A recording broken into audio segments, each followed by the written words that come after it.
Et puis retour en Côte d'Ivoire, l'instant magazine de cette édition, c'est maintenant. Et notre invité nous a rejoint dans ce studio, Monsieur Noël Dibo. Vous êtes le président du Conseil national des architectes d'intérieur. Encore merci d'être avec nous ce 13h. Quel rôle ou quelle contribution de l'architecte d'intérieur dans l'embellissement des villes? On en parle tout de suite. Mais avant, aidez-nous à établir la différence entre un architecte tout court et un architecte d'intérieur, si différence il y a. Ok, merci. De l'occasion que vous donnez pour qu'on parle de cette profession. Cette profession est connue, je peux dire aussi méconnue, parce qu'il y a toujours une confusion que nous faisons de la profession d'architecte et d'architecte d'intérieur. Il y a souvent l'amalgame. Mais c'est deux professionnels qui travaillent sur le cadre bâti.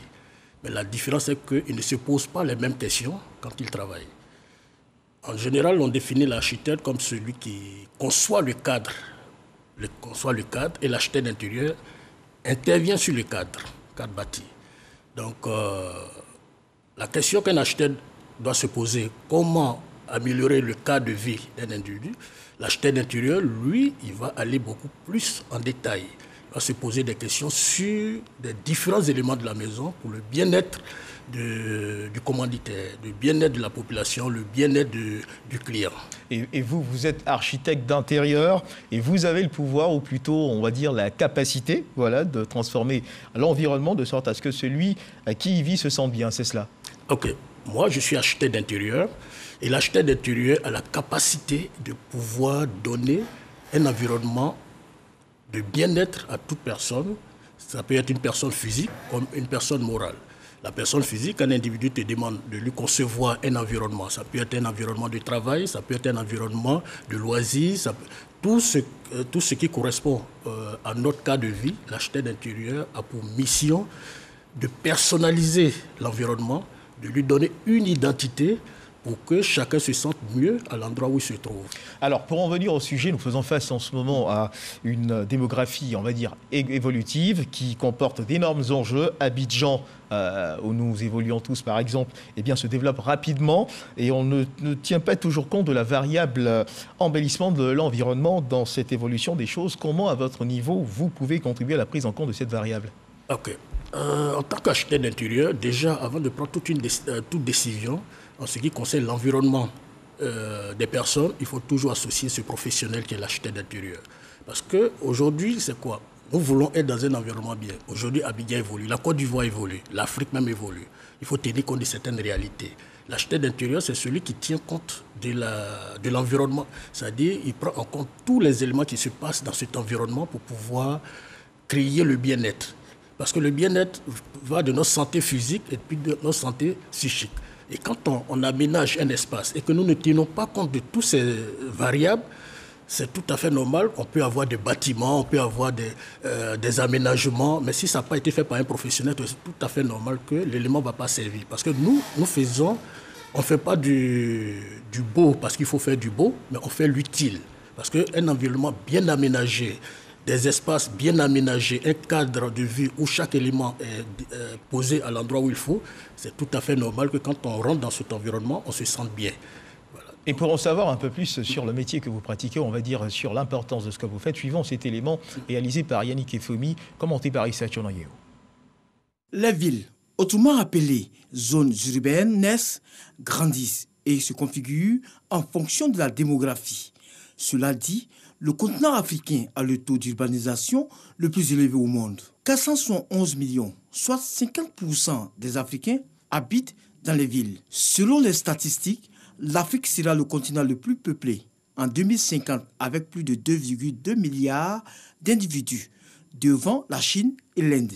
En 2030, Lagos aura 25 millions d'habitants, Kinshasa 16 millions et Abidjan 8 millions d'habitants contre 5 millions actuellement. Des experts en déduisent que plusieurs défis s'opposent aux villes africaines présentes et futures. Ils sont spatiaux, environnementaux, démographiques et sécuritaires. Ceux qui ont en charge l'aménagement de nos villes se doivent d'y répondre avec efficacité, tant au niveau technique, c'est-à-dire sur le plan de l'urbanisme, de l'aménagement et de l'architecture, qu'au niveau esthétique.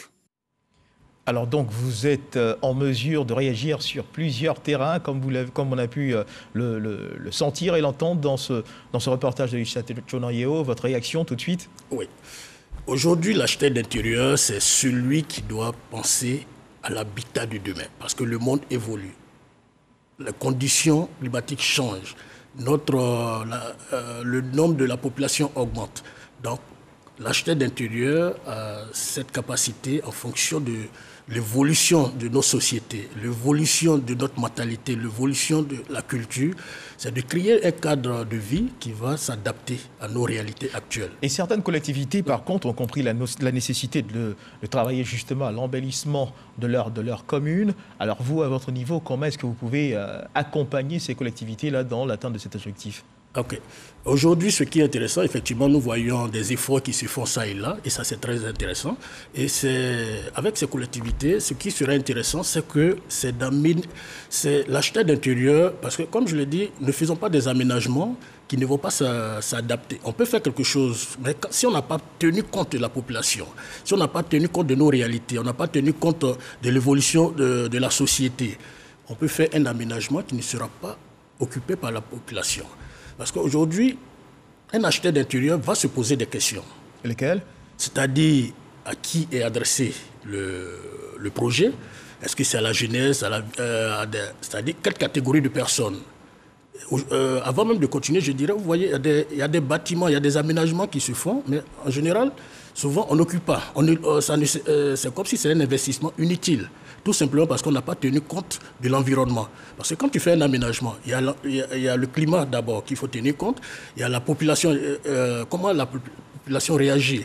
Il y a tout un tas d'éléments. Il faut tenir compte de la culture, la sociologie, il faut tenir compte du climat, comme je l'ai dit, et tout. À partir de là, on fait nos aménagements en tenant compte de ça.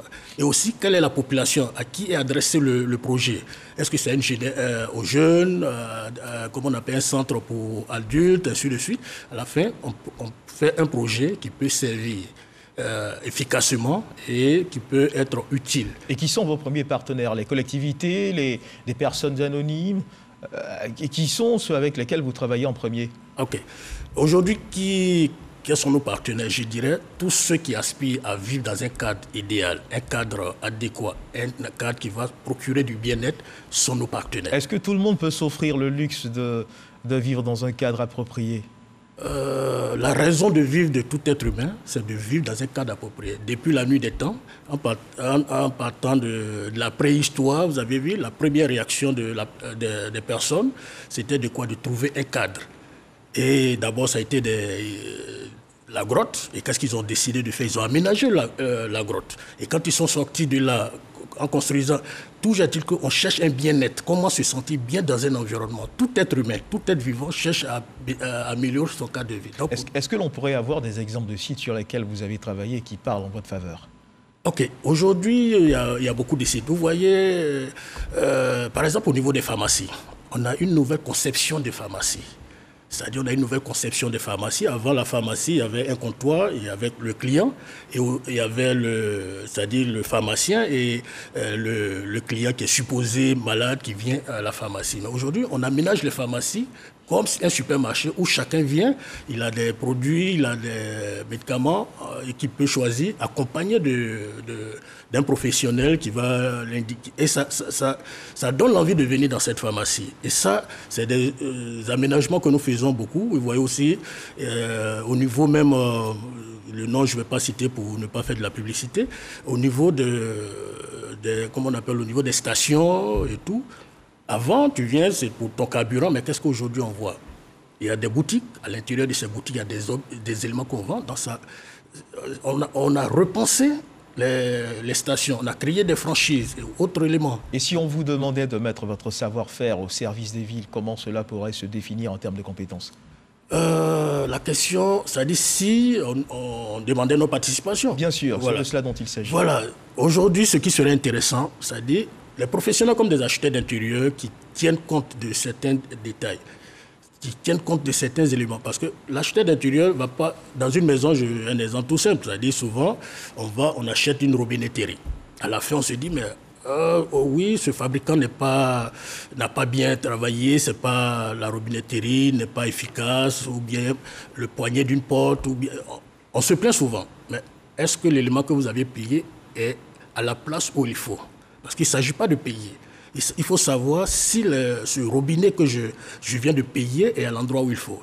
Dans une maison, si vous occupez, il y a 5 personnes, et que c'est une robinetterie qui doit être utilisée par 5 ou 3 personnes, si vous prenez la même chose que vous le mettez dans un environnement où ça doit être utilisé par 20, 30, 40 personnes, voyez-vous, cet élément ne va pas. Donc l'architecte d'intérieur, c'est celui qui sait pourquoi il conseille. Une peinture, une couleur qui est utilisée dans un environnement a un rôle bien précis sur notre santé. Parce qu'il y a des personnes qui réagissent à des couleurs. Et nous, on sait exactement qu'est-ce qu'il faut dans tel endroit. Alors, puisqu'il est question ici d'embellissement des villes, est-ce que vous avez des rapports particuliers avec l'UVIC aussi, par exemple l'Union des villes et communes de Côte d'Ivoire? Est-ce que vous travaillez en parfaite symbiose avec ces unions-là qui existent et qui travaillent justement à améliorer, on va dire, les espaces qu'ils offrent à leurs habitants? Ok. Ce qui est bien, c'est que de façon individuelle, oui. Mais aujourd'hui, il ne faut pas que de façon individuelle ça se fasse. Il faut que ces associations puissent savoir qu'il y a des professionnels et qu'on ne doit pas le faire de façon... Vous n'êtes pas très souvent sollicité, c'est cela? Sollicité de façon individuelle, mais on sollicite des personnes. Parce qu'aujourd'hui, le besoin est là. Ces organisations sollicitent. Mais le plus souvent, ils ne savent pas qui solliciter. Il y a des fois, ils font appel à des personnes qui ne sont pas du métier. D'accord. Et comment vous sollicitez alors? Bon, nous solliciter, c'est... Aujourd'hui, on a décidé de mettre en place l'organisation, c'est-à-dire le CNAICI, qui est le Conseil national des architectes d'intérieur de Côte d'Ivoire. Et la création du conseil date des années 2009. Mais bien avant ça, depuis les années 70, les architectes d'intérieur existent bel et bien en Côte d'Ivoire. L'exemple, on a un de nos doyens, qui fut le tout premier architecte à être diplômé, qui s'appelle M. Hassan, et un autre aussi de notre doyen qui était le premier à installer un cabinet d'architecture d'intérieur, maître Georges Kofi. Donc pour dire que ce n'est pas aujourd'hui que nous sommes là, ce n'est pas aujourd'hui que nous existons, mais c'est maintenant qu'on commence à nous connaître. Donc, il faut composer avec ces professionnels. Et pour pouvoir exercer comme architecte d'intérieur, il faut d'abord avoir une certaine validation de votre association, c'est cela? Oui, aujourd'hui, pour être architecte... C'est vous qui l'avez décidé ou oui. C'est la loi qui le dit? Non, vous saviez, qu'est-ce qui est dit? Tu peux faire ton diplôme, avoir le diplôme d'architecte d'intérieur. Et exercer, il faut que l'organisation qui est le Conseil national des architectes d'intérieur puisse dire si vous êtes habilité à exercer. C'est comme un médecin. Tu peux avoir le... D'accord, on est d'accord là-dessus. Mais dites-nous, l'embellissement du cadre de vie, est-ce une question primordiale au regard des nombreux défis auxquels sont confrontés justement les gouvernants? Je parle de défis en termes d'adduction d'eau potable, en termes d'électricité. Est-ce qu'il n'y a pas mieux à faire? Ok. La culture du beau, d'accord, mais et après? Oui, en fait, c'est très bien cette question. Et puis, bon, ça me fait un peu sourire. Vous savez, souvent, on met la charrue avant le bœuf. Pour pouvoir même prendre une décision politique, pour pouvoir prendre une décision économique, il faut être dans un cadre agréable. Parce que l'environnement, c'est ce qui va déterminer ce que nous devions faire. C'est-à-dire comment tu te sens pour pouvoir prendre la décision. Aujourd'hui, même une décision stratégique, il faut être dans un environnement qui va correspondre. Pour prendre une décision, pour pouvoir avancer, que ce soit l'endroit où nous nous trouvons, si on vous met dans des conditions qui n'est pas agréable, mais c'est tout à fait normal que vous allez prendre la mauvaise décision. Et ce qu'il convient de retenir, c'est qu'on peut compter sur vous justement pour contribuer à embellir les villes de Côte d'Ivoire?